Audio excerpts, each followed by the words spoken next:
Si c'est 19 minutes 59, je m'en sortirai. Mesdames et messieurs, bonjour à tous, bonjour à toutes dans le public, mais aussi à distance dans cette version 100% digitale, mais 1000% optimiste. Nous partons tout de suite dans un monde d'ambition, dans un monde d'innovation et dans un monde d'audace. Nos intervenants viennent tout droit des Hauts-de-France et ils souhaitent répondre à un défi mondial, celui du changement climatique. Je vous propose d'accueillir, pour ouvrir le bal, André-Paul Leclerc. Bonjour. Thomas, bonjour. André-Paul Leclerc, vous êtes conseiller régional délégué aux relations avec les entreprises à la région Hauts-de-France. Et avec nous également, Sébastien Robert Charrero, vous êtes directeur régional Amiens pour la BPI. Et Bertrand Fontaine, bonjour, pardonnez-moi, Bertrand Fontaine, directeur régional également à Lille, toujours pour BPI France. Les présentations étant faites, j'ouvre le bal avec André-Paul Leclerc. Un mot sur cet enjeu dont on parle et pourquoi aujourd'hui la région a décidé de s'engager. Alors très simplement, cette année a montré la nécessité de transformer et qu'au fond, la transformation du climat numérique, changement des business models sont fondamentaux. C'est une dynamique lancée depuis longtemps qui a été accélérée. Et pour résoudre cette dynamique, rien de tel que l'optimisme. Et l'optimisme, c'est une volonté. Et puis les deux mots surtout que j'aurais passé, c'est innovation et ensemble. Alors sur la région, en fait, on a lancé depuis une dizaine d'années la 3e révolution industrielle. C'était 2 temps. Tout d'abord, conscientiser tout le monde sur les enjeux du climat. Et puis après, surtout, une équipe dédiée qui permet de trouver des solutions et de faire le lien entre des personnes aussi diverses que des citoyens qui ont une envie, des territoires, des petites entreprises et puis des laboratoires de recherche, des filières qui se constituent et des universités.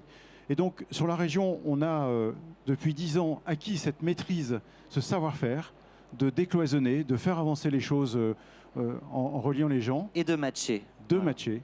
Et du coup, pour cette crise, bien sûr, nous voulons accélérer parce que nous croyons à l'industrie et que nous croyons à l'industrie transformée.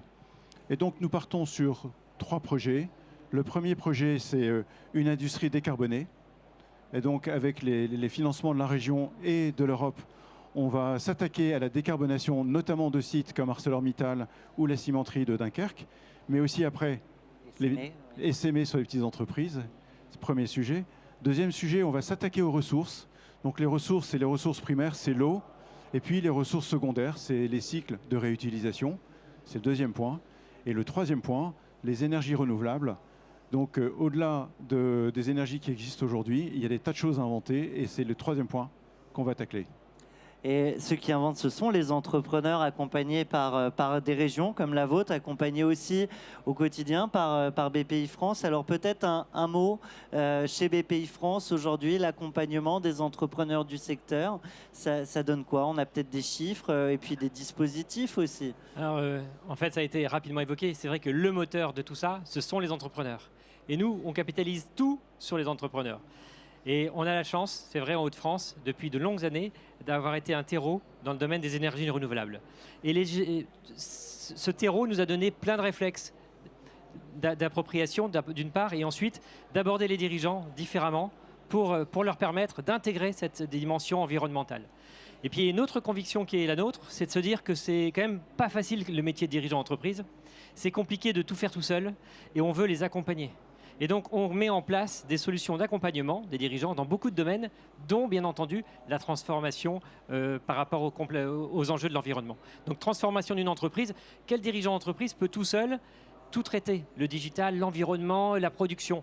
Ça, c'est compliqué. Et quand un dirigeant d'entreprise d'une PME, quel que soit le secteur, s'interroge sur demain, comment vais-je faire pour transformer mon entreprise sur le plan environnemental, on lui dit, mais c'est super de réfléchir, mais on va vous mettre quelqu'un à côté, un consultant dont c'est le métier. Pour faire, qui va vous faire un diagnostic, qui va vous accompagner, qui va vous permettre d'identifier les domaines dans lesquels vous pouvez économiser effectivement de l'énergie et finalement avoir un bilan énergétique positif. Et ça, voilà. Sébastien Robert Charrero, je vous vois réagir. Tout à fait. En fait, en parallèle, c'est-à-dire qu'une fois qu'on a pu accélérer l'entreprise et lui donner, on va dire, les bons endroits où il va falloir faire des activités pour économiser justement des énergies, on va pouvoir mettre en place notamment un prêt vert, un prêt qui avait été mis en place il y a déjà quelques années. On en parlera sans doute avec la société Piver qui en a pu en bénéficier il y a quelques années. Et aujourd'hui, on le remet, on va dire, à l'ordre du jour avec le plan de relance et la Banque du Climat, donc des produits où on finance tout ce qui va être immatériel sur 7 ans avec un différé pour permettre aux chefs d'entreprise de pouvoir mettre en place justement tous ces développements. Et la région a lancé un plan de 500 millions d'euros sur le climat, donc il va se coordonner avec le plan de l'État. Et ça, c'est en Hauts-de-France. Messieurs, avant de laisser la parole aux entrepreneurs, je vais vous proposer de conclure en complétant une phrase que je vous donne. Face à la crise, nous... Face à la crise, nous, on a encore plus d'énergie. Voilà. Et ça tombe bien, parce que l'énergie et le climat, vous voyez, on y est. J'ai saisi. Et on va aller au plus près des entrepreneurs, au contact, pour vraiment leur donner cette pêche qu'on a nous. Et on souhaite les voir continuer à se développer et foncer en avant. André-Paul Leclerc, face à la crise, à la région, nous... 2 mots, nous innovons et ensemble. Tous ensemble. Eh bien, je crois que le message est passé. Innovons ensemble et ensemble accueillons. Déjà, félicitons ceux qui accompagnent les entrepreneurs, mais accueillons-les. Je vous propose d'accueillir sur scène Bastien Augery, directeur fondateur d'Innovafeed, Jacques de Ramecourt, pardonnez-moi, fondateur et paysan de la SAS Pic Vert, et Damien Bridou de BePaper, son directeur général. Bonjour à vous trois. Bonjour. Bonjour. Bonjour. Alors je vous propose de faire connaissance déjà avec moi, mais surtout avec le public ici et le public derrière son écran, et de passer par l'exercice incontournable qui est celui du pitch. Peut-être commencer avec vous. En quelques mots, l'entreprise, qu'est-ce que c'est ? Alors, BePaper, c'est un groupe qui comprend 4 unités maintenant. La plus importante, celle dont on va parler aujourd'hui, c'est Wiz-Paper. C'est une papeterie qui renaît de ses cendres. Puisqu'elle faisait partie d'un groupe qui s'appelle Arjowiggins. Elle est restée près de 5 ans à l'arrêt. On a redémarré cette papeterie dans un autre métier, puisqu'on collecte des vieux papiers qu'on recycle et on produit du papier recyclé. Le projet va se prolonger par une production de carton ondulé sur le site, puis de l'impression sous diverses techniques, flexo, offset, et de la découpe, du pliage-collage pour aller jusqu'aux emballages. Ces emballages, on va les livrer chez nos clients, et chez nos clients ou dans les environs, on récupérera des vieux papiers qu'on remettra dans le pulpeur pour faire du papier recyclé. Donc c'est une boucle vertueuse, c'est l'énergie, c'est l'entreprise circulaire par excellence. Le changement climatique, on y fait face par un certain nombre d'initiatives, à commencer par des sujets comme le recyclage, une nouvelle manière peut-être de produire, de réutiliser des matières. Tout à fait, le recyclage, bien évidemment, mais aussi la suppression de tous les transports, parce que généralement, il y a un transport entre la papeterie et le carton ondulé, il y a un transport entre le carton ondulé et la transformation, et puis le transport final vers le client, et puis là, on revient avec des vieux papiers, donc on optimise tout ça. Pour comprendre la naissance d'un projet comme celui-là, c'est une suite logique de toutes vos activités passées. C'est un moment, une prise de conscience où on se dit, on a, nous, en tant qu'industriels, en tant que dirigeants, en tant qu'entrepreneurs, notre part à prendre dans les enjeux mondiaux. Tout à fait. En ce qui me concerne, j'ai passé toute ma vie dans ces métiers de l'emballage, donc c'est un peu naturel. Je dirais que sur ce projet, il a fallu la douce folie d'un investisseur et d'un entrepreneur, bien soutenu par la BPI notamment et par la région, qui a pris aussi une part au capital de ce projet. Et sans tous ces soutiens, ce genre de projet ne verrait pas le jour. Et donc cet outil industriel fantastique, parce qu'elle sort un produit qui est au-dessus des propriétés mécaniques de l'ensemble de la profession. Donc on sort un papier extraordinaire, mais sans tous ces soutiens et la douce folie de l'entrepreneur, ça n'aurait pas vu le jour. Alors évidemment, la folie de l'entrepreneur, elle est essentielle. Vous parlez des soutiens pour des entrepreneurs qui nous suivent, qui observent peut-être un moment une opportunité comme celle que vous avez observée, et qui n'ont pas les finances. En fait, on comprend que c'est possible. Il faut taper aux portes, arriver avec son projet, sa folie, démontrer que ça répond à un enjeu et à des opportunités à venir. Exactement, il faut que le projet tienne la route, bien évidemment. Mais en ce qui nous concerne, à chaque étape du projet, on n'a eu que de bonnes surprises et le business plan est dépassé à chaque milestone. On parle de milestone, quelles sont les prochaines grandes marches là, pour l'entreprise ? Les prochaines grandes marches, c'est d'ici une quinzaine de jours le démarrage de l'onduleuse, qui sera une des plus productives de France, avec 200 millions de mètres carrés sur une seule onduleuse et sur un même site. C'est une première en France avec une production papetière à côté de 180 000 tonnes. Et puis la transformation en emballage avec des outils de dernier cri hyper performants. Donc très ambitieux. Je reviendrai vers vous dans quelques instants, mais je propose de passer la parole à Bastien.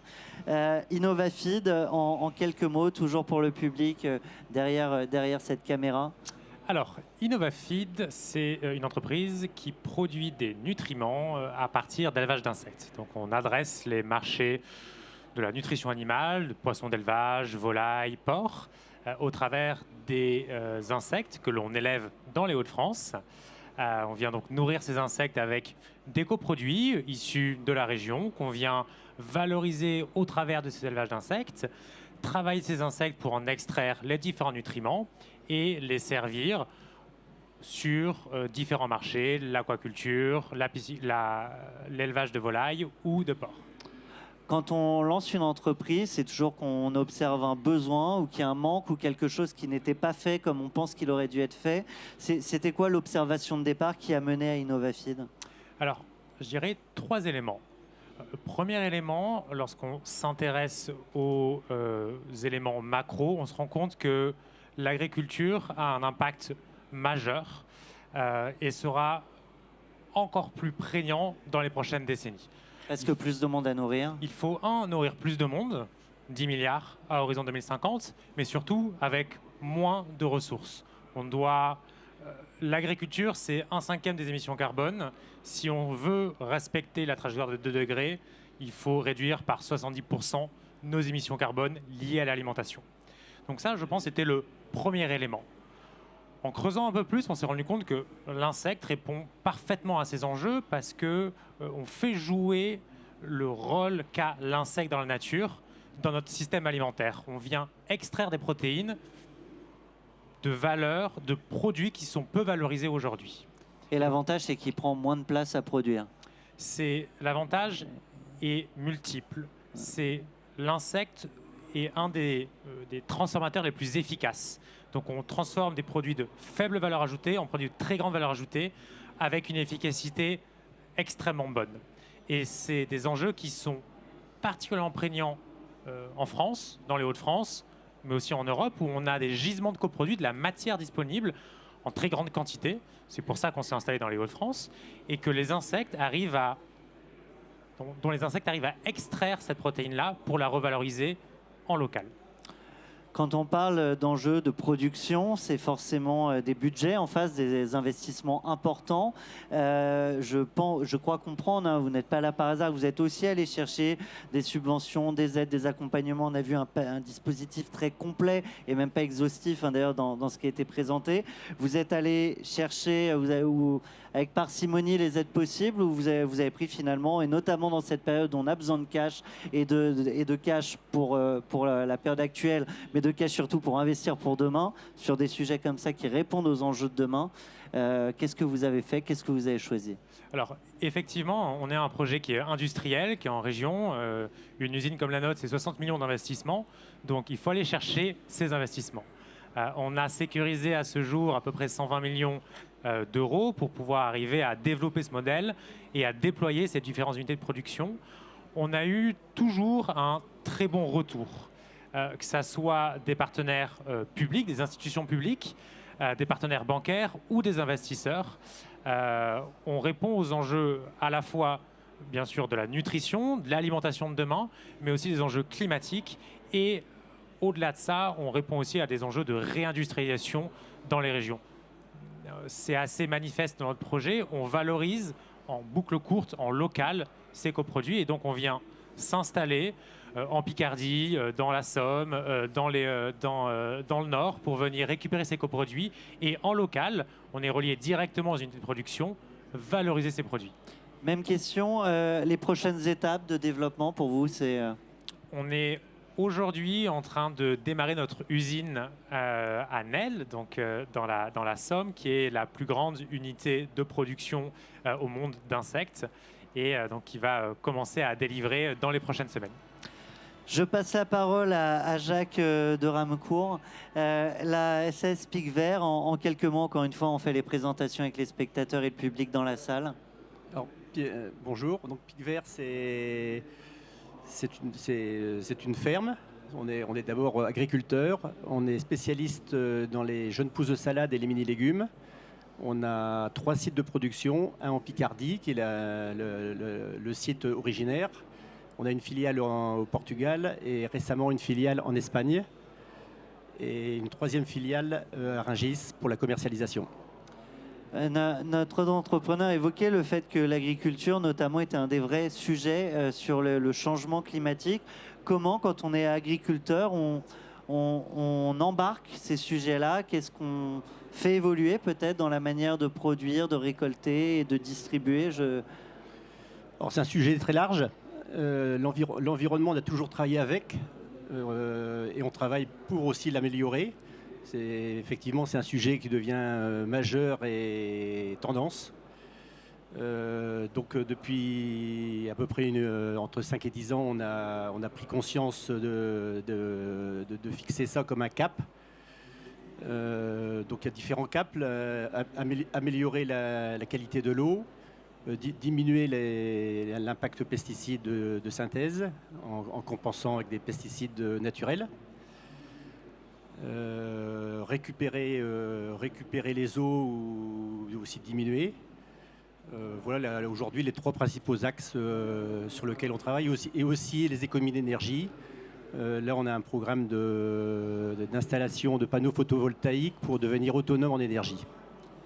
Quand on va chez BPI ou à la région chercher des subventions, des prêts, des aides, c'est pour faire quoi dans une activité comme la vôtre? La BPI m'a accompagné pour la réalisation de multichapelles agricoles qu'on a réalisé il y a 5 ans. On a construit 100 000 m² de multichapelles. Pardonnez-moi, c'est quoi une multichapelle? Sur des serres agricoles, des serres qui permettent, qui sont aujourd'hui notre laboratoire pour produire le plus propre possible et le plus intensivement possible. Une question finalement qui s'adresse un peu à vous tous, même si on a des industriels et des agriculteurs, mais je pense qu'il y a un sujet d'image. Aujourd'hui, on parle du réchauffement climatique. On a des industriels qui encore peut-être il y a 10 ans n'étaient pas très sexy. Le fait de faire de l'industrie, c'était pas forcément très visible dans les médias. Et pourtant, là, on se rend compte quand on parle de grands enjeux mondiaux que c'est aussi par l'industrie, aussi par des activités dans l'agriculture, et donc où il y a aussi une image qui est souvent remise en question, où il faut se réinventer et arriver à trouver la manière dont on fait et la manière dont on est perçu. Est-ce que c'est plus facile aujourd'hui, quand on parle d'enjeux comme ça, d'expliquer ce qu'on fait, ce qu'on veut faire, l'ambition, et du coup d'aller chercher des investisseurs à la région, à la BPI, des investisseurs privés? La question s'adresse à vous tous. Je pense que effectivement des projets d'investissement, des projets industriels, projets qui sont un peu atypiques, notamment lancer un nouveau projet innovant et industriel, souvent ça ne marche pas ensemble parce que l'innovation, il faut aller chercher des financements. On n'a pas d'historique, donc aller chercher des mécanismes de financement bancaire classiques, c'est pas évident. Et donc c'est vrai que souvent on a tendance un peu à opposer l'innovation et l'industrie.